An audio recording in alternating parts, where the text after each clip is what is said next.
ये बताइए कि आपने जब नामांकन नरेंद्र भाई ने भरा वाराणसी में, आपने कहा कि अब देश में सुनामी है।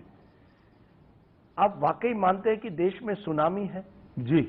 आप मानते हैं, क्योंकि सुनामी का अर्थ यह भी होता है कि सुनामी के बाद डिस्ट्रक्शन भी बहुत होता है। हाँ, तो और पार्टियों का होगा ही, क्योंकि अब तक आप वेव कह रहे थे, अब वेव के बाद आप सुनामी कहने लगे। हमारी विरोधी पार्टियों का होगा। देखिए, बड़ा नुकसान होगा।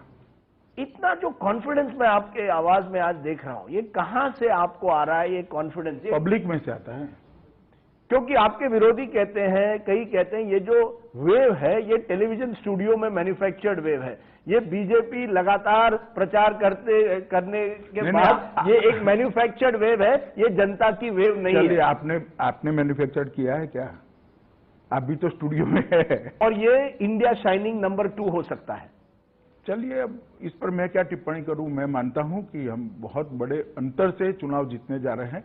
272 प्लस के टारगेट को हम अचीव करेंगे। 272 प्लस के टारगेट को अचीव करेंगे। और अगर नहीं करेंगे तो कोई प्लान बी है? अगर आप नहीं अचीव करते, अगर आप 220 या 200 पर आपकी गाड़ी रुकती है, तो क्या आप नरेंद्र मोदी के जगह किसी और को प्रधानमंत्री के लिए दावेदार रख सकते हैं जो एक्सेप्टेबल हो सहयोगियों को? देखिए, सवाल ही नहीं है। मैं कहता हूं कि 272 प्लस ही आएंगे। प्लान बी सोचने का सवाल ही नहीं, कोई जगह ही। तो कोई प्लान बी नहीं है। मैं एक आपसे पूछता, ये जो भय बनाया गया है एक तरह से कि अमित शाह आएंगे तो यूपी में दंगे होंगे, अमित शाह आएंगे, इसमें आपका बड़ा रोल है। मेरा कोई रोल नहीं है। आपका ही रोल है। मेरा सबसे बड़ा रोल आपका ही है। मैं आपसे एक बात तो स्वीकार कर लीजिए, आपका बहुत बड़ा रोल स्वीकार नहीं करूंगा। पर ये जो भय लोगों में फैला गया, खास करके मुसलमानों में, कि अमित शाह ऐसे आएंगे तो कहीं ना कहीं दंगे करवाएंगे। देखिए भैया, मैं 12 महीने से यहाँ हूँ। मेरे आने के पहले 45 दंगे हुए थे, मेरे आने के बाद भी 45 दंगे हुए। दंगे कोई व्यक्ति नहीं करा सकता। सरकार अगर ठीक तरह से शासन करे तो दंगे नहीं होते। तो ये छवि कैसी बन गई है? मैंने कहा था आपका रोल है। मेरा कोई रोल नहीं, लेकिन आगे बढ़ते हैं। नरेंद्र मोदी आते हैं वाराणसी, जो इस समय कांटे की टक्कर बन रही है, ऐसा ऑपोजिशन कह रही है। अरविंद केजरीवाल एक तरफ है, अजय राय दूसरी तरफ है, आम आदमी पार्टी के लीडर, और कांग्रेस ने भी एक बाहुबली को टिकट दिया है। कोई डर है कि कहीं वाराणसी एक हाई रिस्क स्ट्रेटेजी आपने अपनाई है? देखिए, हम लोग बहुपक्षीय लोकतांत्रिक व्यवस्था में काम करते हैं। हर पार्टी को अपना कैंडिडेट खड़ा रखने का अधिकार है। और जहां तक नरेंद्र मोदी का सवाल है और वाराणसी सीट का सवाल है, राजीव जी, आपको मालूम होना चाहिए कि जब नामांकन किया उसी दिन सीट का परिणाम तो आ चुका है। ये आपका ओवर कॉन्फिडेंस नहीं है? क्योंकि उस दिन आपने ये भी कहा कि अब सुनामी आ गई है। 16 तारीख को 12 बजे मुझे फोन करिएगा, चूकिएगा मत।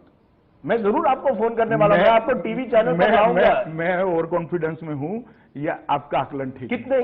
कितने वोटों से जीतेंगे? मैं, क्योंकि कुछ लोग कहते हैं कि इस चुनाव में वाराणसी में केवल नरेंद्र मोदी जीतने हारने का सवाल नहीं, लेकिन आप चाहते हैं कि बड़ी से बड़ी मात्रा से जीते। देखिए, मैं कुछ कहना नहीं चाहता कि यहाँ पर शीघ्र कवि है। उन्होंने मुझे फोन किया था रैली देखने के बाद, नामांकन देखने के बाद, कि भैया यहाँ 16 तारीख को मतगणना नहीं होनी है, जनगणना होनी है। नहीं, मैं इसलिए पूछ रहा हूं कि अब एक तरह से प्रियंका गांधी ने अमेठी और रायबरेली पर अपना फोकस किया है।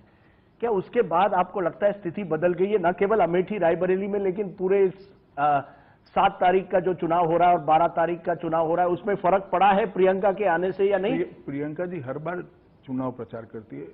गत विधानसभा में भी चुनाव प्रचार नहीं, वो कह रही है बीजेपी मुझसे, जब से मैं आई हूं बीजेपी चूहों की तरह अब दौड़ रही है। आप डरते हैं प्रियंका फैक्टर से?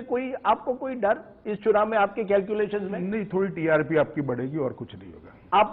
आप केवल उसको टेलीविजन स्टार मानते हैं, आप उसको सीरियस पॉलिटिशियन नहीं मानते? मैंने टेलीविजन स्टार नहीं कहा। नहीं, आपने कहा टीआरपी बढ़ती है। टीआरपी घटनाओं से बढ़ती है, मैंने टेलीविजन स्टार नहीं कहा।